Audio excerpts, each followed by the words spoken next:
Hello, beautiful souls. Welcome to Tarophysics, your space for cosmic insights and transformative tarot readings.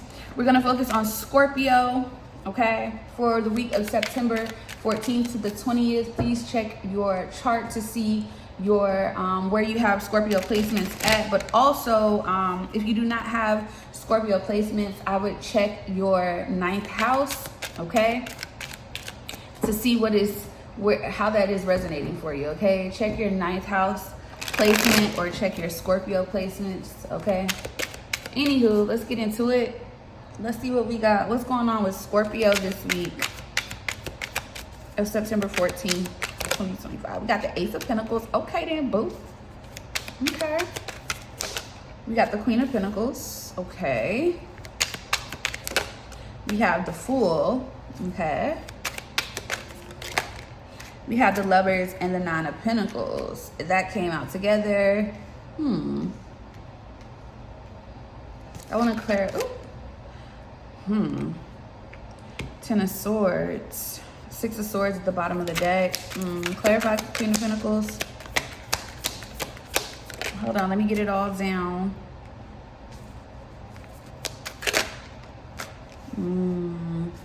This is pretty clear. This is definitely about love. For sure, bottom of the deck. Somebody's perspective is changing with that Hangman. Somebody's being forced in suspension. This could be Scorpio. This could be you. Take it how it resonates. Cross-watcher. Okay. Take it how it resonates. But with the deck, we have the Three of Cups here, the Five of Swords, and the Queen of Wands with the Ace of Swords.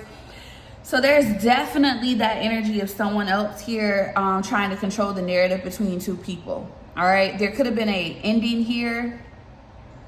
Okay, somebody's perspective is changing about an ending, a connection ending or severing. And it looks like because of this perspective change here, this illumination coming out, somebody is willing to step up to the plate, okay? It looks like a masculine here. Maybe, I feel like I'm getting a couple of different things, so just flow with me, okay? Look at the cards and then you can probably see where I'm getting this from, okay?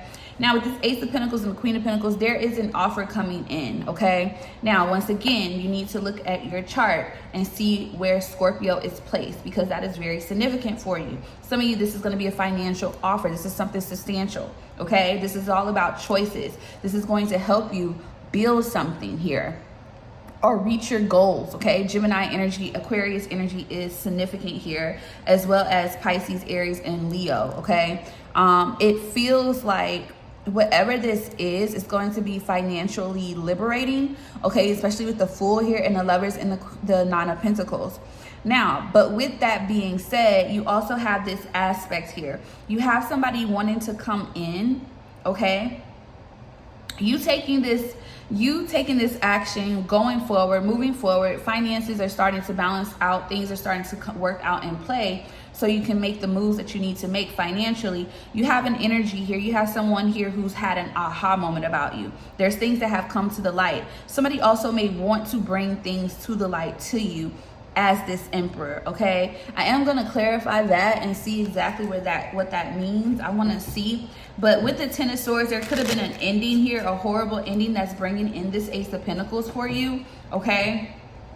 If you are a business owner, something is going to shift here. Or what I'm getting is there is an ending that has to occur in order for either a renewal, okay, or a new beginning, all right? There has to be. Clarify this Emperor. I need to see something. I want to see what comes out with that. We have Loser. We have Passion.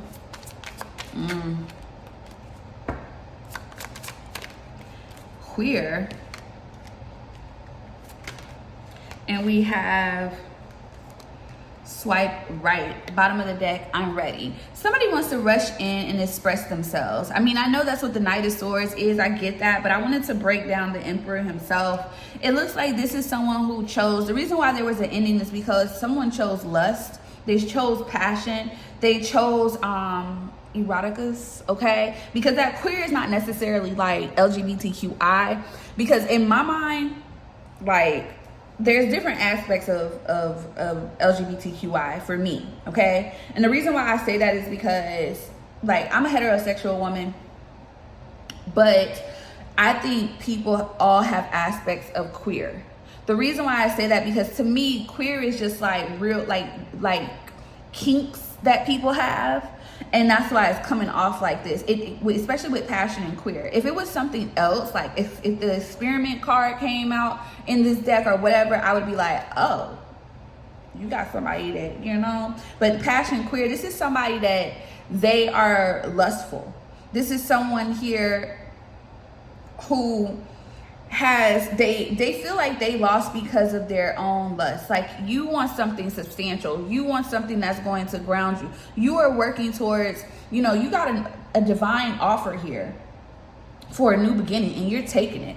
That's why it didn't for you. You were like, well, shoot, finito. Like, you get done, okay? With the 10 of swords, I'm done. Like, I'm not about to keep going back with this and this person. They're all like, this is why, because someone's choices in love, they have affected you, but you no longer want it to affect you, so you detach. Okay, this is this emperor wanting to rush in. Okay, they want to tell you, I'm ready. Okay, I want this. Yeah, interested when I split the deck. This is somebody that wants to come back in, but this is also someone who chooses lust-driven relationships because they have kinks. They like to do a lot of freaky things, okay?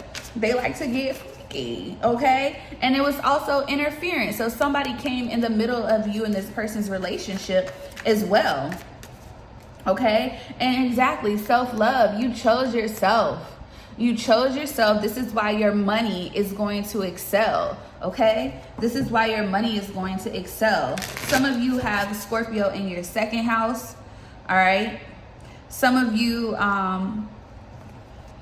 you need to check your second house if you're a Scorpio sun, okay? But nonetheless here, this is also, I feel like this was a manifestation that you also wanted. I feel like you wanted this person at one point in time, but once you realize the choices that this person makes in love and how they are, it was easier for you to just end it. This person, they like to control things. It's so crazy. It's so crazy because this has been happening with the water reading. So water, there could definitely be a lot of interference. So there's a need to stand strong, okay? If you are not a sun water sign, check your water placements. That is where you're being hit at, okay? So you need to be aware of that. But anywho, I feel like this is someone who's always tried to control the narrative, the situation here. And you were like, look, toodles. Single, sexy, confusion, illusions, achievement, and concern here in Ice Queen. This person is very concerned about the fact that you are not turning back. You are building some type of community of people, okay? You're building a community of individuals here. You're bringing things back into, in perspective for yourself. But this person also has, with third party here, they also have people that they're tied to. Yeah. And that's what's caused a lot of confusion between the two of you. This is why you're just, you're focusing on yourself. You don't want anything to do with somebody who just, they choose people based off of them, okay? Some of y'all may even be dealing with a Scorpio man, because that sounds just like them. Scorpios are very, no shade, no tea. They can be very eye-oriented, okay? Especially in love. They tend to be narcissistic, especially the masculines. No shade, no tea. But it seems like, nonetheless, you're about to step out where it is that you felt you've been hindered in. And that seems to be your money, okay? Whoever I'm talking to, you have a Scorpio. Like, your Scorpio placement is probably in your second house. If you're a Scorpio sun, all right, you probably have a Scorpio rising, all right, for some of you. But nonetheless here, there's something here shifting in your money for the better. You're about to get an offer here. You're tired of being held hostage here. You want growth. You want physical growth. You want spiritual growth, okay? You want to feel stable. You want to feel grounded, okay? You want to be who you've always felt you were meant to be, but this person has been kind of holding you back because of their energy. Not wanting to, this is a, and if y'all gonna laugh when you see this, but this is a soulmate. It is a soulmate. And I think that's why it's been so hard for some of you to kind of separate yourself from this individual, okay? But I feel like with soulmate protection and bliss, it's almost like the connection itself is protected in a sense where you're always, like, only you and this person will have this bond. But just because you have a bond with someone doesn't mean characteristic wise that they are where they need to be to give you what it is that you need. And that's the main issue here, okay? Yes, this could be bliss. This could be that 10 of Cups energy. But both people have to be willing. And if you have somebody that's always trying to control the trajectory of something, it's not going to work here. Yeah, it creates confusion, okay? Yeah, and then you have an entity attachment here, divine feminine. There's something that is being... it's almost like being conjured against this. Yeah, it's fun. Okay, so it is a third party. This person has to battle their demons. They have somebody behind the scenes that is attached to them. You've closed out this cycle with this person. You're no longer looking backwards. If they catch up, they do what they need to do as this Knight of Swords and make a... the thing with the Knight of Swords is we know the Knight of Swords comes pure of heart. They're pure with their intentions, but their actions are chaotic, and that's the issue here. So you're still going to have to be... this person brings chaos. And if they still bring chaos, then the connection cannot come together, okay?